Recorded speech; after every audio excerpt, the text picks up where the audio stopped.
Desak Aurel Hermansyah lahiran normal, ayah Atta Halilintar, kalau Caesar gak bisa punya anak banyak. Artis Aurel Hermansyah akan melahirkan anak pertamanya dengan Atta Halilintar. Seluruh keluarga sudah tak sabar menanti kehadiran si jabang bayi. Namun baru-baru ini, pernyataan ayah Atta Halilintar Anofil Asmit menjadi polemik.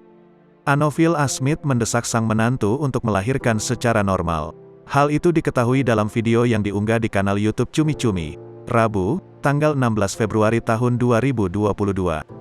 Ia punya alasan sendiri atas permintaan tersebut, yakni memungkinkan Aurel melahirkan banyak anak.